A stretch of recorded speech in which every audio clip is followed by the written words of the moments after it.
दोस्तों नमस्कार। कोई सामान्य वक्त होता तो इस देश की सरकार गिर चुकी होती। अगर सामान्य वक्त होता तो प्रधानमंत्री इस्तीफा दे चुके होते। अगर सामान्य वक्त होता तो इस देश की तमाम प्रीमियर जांच एजेंसी एक के बाद एक छापे मार रही होती। अगर सामान्य वक्त होता तो इस देश के भीतर मीडिया के टेलीविजन स्क्रीन पर हर क्षण इस देश के तमाम फ्रॉड लोगों का नाम रेंग रहा होता। अगर सामान्य वक्त होता तो इस देश के भीतर में तकरीबन 1500 बड़ी कंपनियों पर ताला लगाने की नौबत आ चुकी होती। तो क्या राजनीतिक तौर पर यह देश चलाने वाले वही लोग हैं जो इस देश में ब्लैक मनी के आश्रय अपने नेटवर्थ को बढ़ाते हैं? क्योंकि जिन माध्यमों से पैसा आया, जिन कंपनियों से जारी हुआ पैसा, उसकी एक बड़ी फहरिस्त है जिसकी जानकारी आपको मिल नहीं पाएगी। और तो और इस दौर में तो यह भी निकल कर आया कि एक पाकिस्तान की भी पावर कंपनी है, उसके जरिए भी डोनेशन हो रहा है। कोई रोक टोक इस दौर में है या नहीं है? नमस्कार दोस्तों, द मूक नायक टीवी पे मैं अजय आप सभी का स्वागत करता हूं। दोस्तों, आज फिर मैं आप लोगों के सामने जो चर्चा का विषय देश में बना हुआ है, इलेक्टोरल चुनावी बांड को लेकर, उस पर बात करूंगा। और आप लोग मेरी बातों को ध्यान से सुनिए और उसको समझिए और वोट देने से पहले विचार विमर्श करिए, फिर अपने वोट का सही इस्तेमाल करिए। क्योंकि देश में चुनाव की घोषणा आज हो चुकी है, चुनाव की तारीखों की घोषणा हो चुकी है, आचार संहिता की घोषणा हो चुकी है। लेकिन एक दूसरा विषय जो आज चर्चा का विषय बना हुआ है और बहुत जरूरी है कि इस पे लोग पूरी तरीके से ध्यान देकर सोचें और उसको समझें कि देश में कैसे लोगों को मूर्ख बनाया जा रहा है, लोगों को मुद्दे से भटकाया जा रहा है, सही मुद्दों से हटाया जा रहा है, जो उनकी काम की चीजें हैं उनसे दूर लेके अन्य मुद्दों में उलझाया जा रहा है। सुप्रीम कोर्ट का डंडा अगर ना चलता तो शायद ये भी ना होता। जो ये चुनावी बॉन्ड खरीदे गए चंदा देने के लिए, इनकी जानकारी लोगों तक ना पहुंचती और जो बड़े बड़े धन्ना सेठ पूंजीपति लोग सरकार को चला रहे हैं और उनको चंदा देने का काम कर रहे थे, उनकी जानकारी ना होती। धन्यवाद करना चाहिए अपनी देश की न्यायपालिका को, अपने देश की न्यायपालिका व्यवस्था को, अपने देश की कोर्ट को, अपने देश के जजों को कि वो निष्पक्ष फैसला सुनाने में अपना कर्तव्य निभाते हैं। जब से इलेक्टोरल बॉन्ड का मुद्दा खुला है, तब से बीजेपी उसको किसी तरह छुपाने में पूरी तरीके से अपना जोर लगाए हुए है कि किसी तरीके से इसको फैलने से रोका जाए, लोगों तक सही बात पहुंचने से रोका जाए। क्योंकि इसमें सबसे बड़ा हाथ, सबसे बड़ा घोटाला बीजेपी के लोग कर चुके हैं। एक तरफ मोदी जी कहते हैं ना खाने दूंगा ना खाऊंगा, लेकिन ये नहीं बताते हैं कि उनकी खाने की लिमिट कितनी है, कब उनका पेट भरेगा। दूसरी तरफ भर भर के चंदा मिल रहा है, भर भर के लोगों से पैसा वसूला जा रहा है। एक तरफ कहते हैं हम तो फकीर हैं, झोला उठाएंगे चल देंगे। इस तरीके के फकीर देश में अगर हो गए तो देश को भी बेच देंगे और एक दिन जनता को भी फकीर बना देंगे और अपना बन जाएंगे पूंजीपति। ऐसे फकीरों की देश को कोई जरूरत नहीं है। समझिए इस बात को आप लोग। 2019 में ये इलेक्टोरल बॉन्ड की व्यवस्था हुई थी। 2019 फरवरी में पुलवामा अटैक हुआ और उसी पुलवामा अटैक में जब हमारे 40 जवान शहीद हो गए, उसके 1 महीने बाद पाकिस्तान की कंपनी के द्वारा बीजेपी को चंदा दिया जा रहा है। अप्रैल के महीने में बीजेपी को चंदा दिया जा रहा है पाकिस्तानी कंपनी से, जो हमारे आपके बीच में लड़ाई करवाती है बीजेपी, हम लोगों के बीच दूरियां बढ़ाने का काम कर रही है। पाकिस्तान हिंदुस्तान कर करके लोगों के बीच दूरियां बढ़ाने का काम कर रही है, वही पाकिस्तान से चंदा ले रही है। ये वही बीजेपी है जो 40 जवान जब हमारे शहीद हुए तो घड़ियाली आंसू जो बहा रहे थे, दिखावे के आंसू, वही 1 महीने बाद अप्रैल के महीने में कंपनी से पैसा चंदा के रूप में ले रहे थे। ये कैसा रिश्ता है?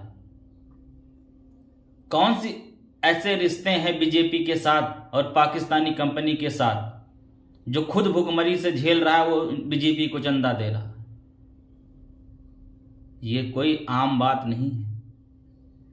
ये कोई आम बात नहीं है जो बीजेपी के और बीजेपी के लोग और सरकार छुपाने का काम कर रही है। पाकिस्तान हिंदुस्तान कर करके लड़ाने वाले लोग खुद चंदा ले रहे हैं और इस पे मीडिया शांत है। अब जो उनकी गोदी मीडिया है वो इसमें भी एक नया तर्क ला रही है कि सबसे ज्यादा इलेक्टोरल बॉन्ड से सरकार को नहीं विपक्ष को फायदा हुआ है, क्योंकि हमारे सांसद ज्यादा है, उस हिसाब से हमें चंदा कम मिला है, और विपक्ष के पास सांसद कम है, उनकी सरकार कम राज्यों में है, तो उनको उस हिसाब से ज्यादा चंदा मिला है। कहने का मतलब यह है कि इनके लुटेरों की संख्या ज्यादा है तो इनको कम चंदा मिला है। ऐसे ऐसे भ्रामक व्हाट्सएप ग्रुप चल रहे हैं जो ये बताने का काम कर रहे हैं कि अभी भी बीजेपी एंड कंपनी के लोग साफ सुथरा हैं। कितना बेशर्म है ये गोदी मीडिया और ये व्हाट्सएप यूनिवर्सिटी जो लोगों को 2-2 रुपए में ज्ञान बांटने का काम कर रही है। कब तक ऐसे चलेगा? अब जागने का समय आ गया है दोस्तों। जाग जाइए, अपने लिए, अपने बच्चों के भविष्य के लिए, अपने आने वाली पीढ़ी के लिए, और खुले आंखों से देखने का प्रयास कीजिए। किसी भी दूसरे के बताए हुए रास्ते पे नहीं, अपने रास्ते पे चलना शुरू करना पड़ेगा हम लोगों को। नहीं, धीरे धीरे ये देश गर्त की तरफ जाएगा। सरकार अपने हिसाब से सारे कानून बना रही है। सरकार को 400 सीटें चाहिए क्योंकि उनको संविधान बदलना है। 2/3 बहुमत चाहिए क्योंकि उनको संविधान बदलना है। जब संविधान बदल जाएगा तो वो अपने हिसाब से कानून बनाना शुरू कर देंगे। वो अपने हिसाब से नए कानून बनाएंगे, अपने हिसाब से, जो उनके लिए फायदेमंद हो, और जनता को उसमें कुछ नहीं। और गोदी मीडिया उसकी तारीफ करती रहेगी, बार बार उसको दिखाती रहेगी। माननीय प्रधानमंत्री जी, 10 साल बीत गए हैं, एक भी दिन सार्वजनिक प्रेस कॉन्फ्रेंस के माध्यम से सामने ही आए। सार्वजनिक तौर पर प्रेस कॉन्फ्रेंस कर कर लोगों के सवालों का जवाब देने के लिए उनके पास हिम्मत नहीं हो रही। वो कहीं जाते हैं लेकिन प्रेस से दूर रहते हैं। बच जाएंगे तो वो केवल भाषण देने के लिए, भाषण का मंच मिलना चाहिए उनको, केवल वो बोलें और आप हम सुने बस।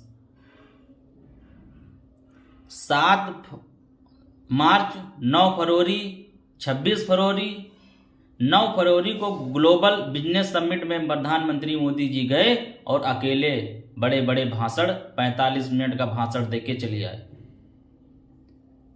दूसरी बात, 26 फरवरी को TV9 के सम्मेलन में जाते हैं और 35 मिनट का भाषण देते हैं। ऐसा लगता है जैसे ये न्यूज प्लेटफॉर्म नहीं, ये न्यूज चैनल का मंच नहीं, ये उनकी पार्टी का मंच है। 35 मिनट का बड़े बड़े भाषण दिए और चले गए। मीडिया उनसे एक सवाल नहीं पूछ पाई। भाषण देने में बहुत आगे। 7 मार्च को रिपब्लिक टीवी के सम्मेलन में गए, 34 मिनट का भाषण दिया, ये किए, वो किए, ये किए, लेकिन मीडिया से एक भी शब्द की हिम्मत नहीं थी कि ये क्वेश्चन पूछ लें कि आप मणिपुर क्यों नहीं गए। सब कहीं जाते हैं, मणिपुर जाने का उनके पास टाइम नहीं। सब कहीं जाते हैं, छात्रों से मिलने का टाइम नहीं है। सब कहीं जाते हैं, किसानों से मिलने का टाइम नहीं है। 35 मिनट का भाषण मीडिया प्लेटफॉर्म पर खड़े होकर देने का समय है। जहां मीडिया सवाल पूछने का काम करती थी, वहां से आज भाषणबाजी का कार्यक्रम चल रहा है और मीडिया ताली पीटने का काम कर रही है। ये क्या चल रहा है? ये सब वही चल रहा है जो हम देखना चाह रहे हैं, वो दिखा रहे हैं।